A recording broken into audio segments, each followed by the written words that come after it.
Salam. Saudara-saudara yang terkasih, dalam nama Tuhan kita Yesus Kristus, selamat bertemu kembali melalui YouTube Kongregasi OSF Sibolga.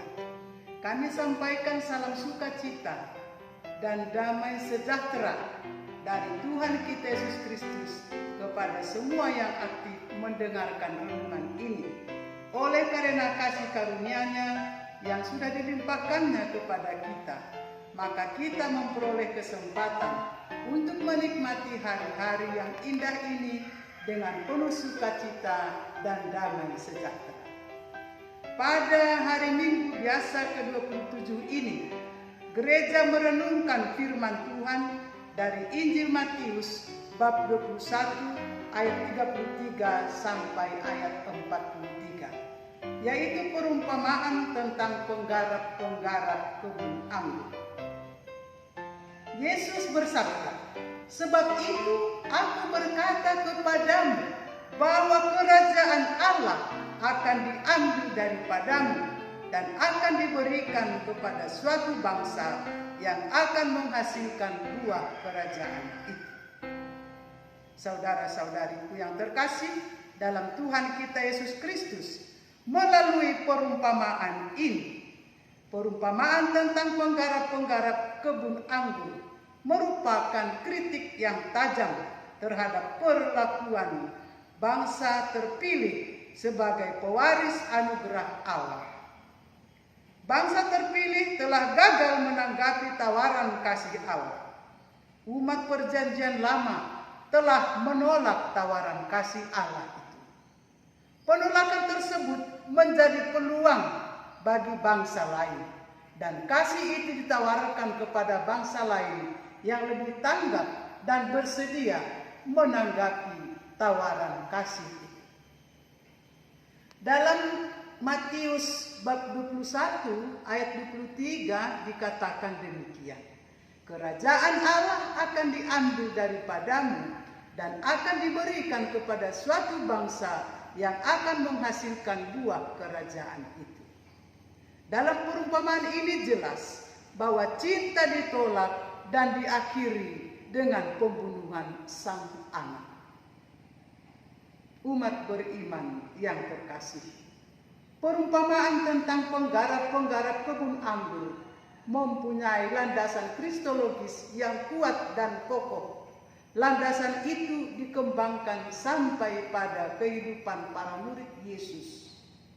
Landasan dasar yang ditampilkan adalah kelangsungan kerajaan Allah.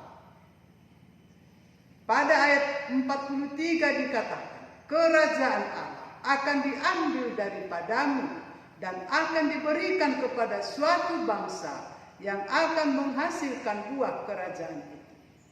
Yang menghubungkan umat Allah dalam masa lampau dengan Israel baru yang dibangun berdasarkan kehidupan bersama dengan Yesus Kristus. Saudara-saudara yang terkasih dalam Kristus, melalui perumpamaan ini orang diajak melihat sejarah keselamatan Allah. Dua kali dibicarakan mengenai hamba-hamba yang diutus oleh pemilik kebun anggur. Mereka itu bisa diidentifikasikan dalam diri para nabi. Dalam ayat 39 dikatakan bahwa mereka menangkap dan melemparkannya keluar kebun anggur, lalu membunuhnya. Ini menjadi simbol bagaimana bangsa di luar lingkup bangsa terpilih menjadi pewaris janji Allah. Dengan pernyataan ini kita memahami bahwa penginjil Matius mengembangkan tentang umat yang baru. Umat baru itu diharapkan memenuhi syarat dan mengembangkan buah kerajaan Allah dalam hidupnya.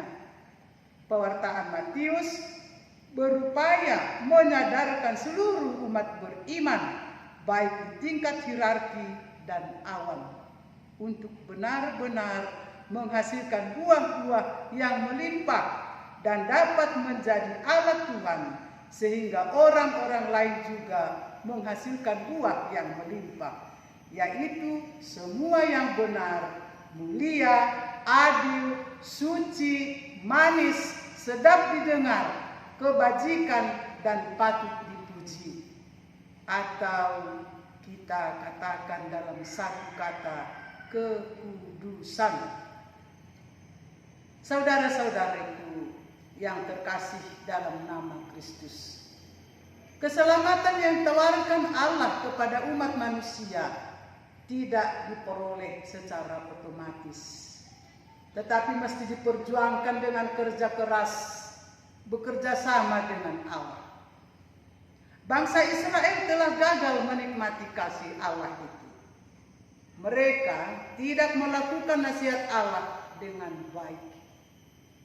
Ternyata dinantikannya keadilan tetapi hanya kelaliman.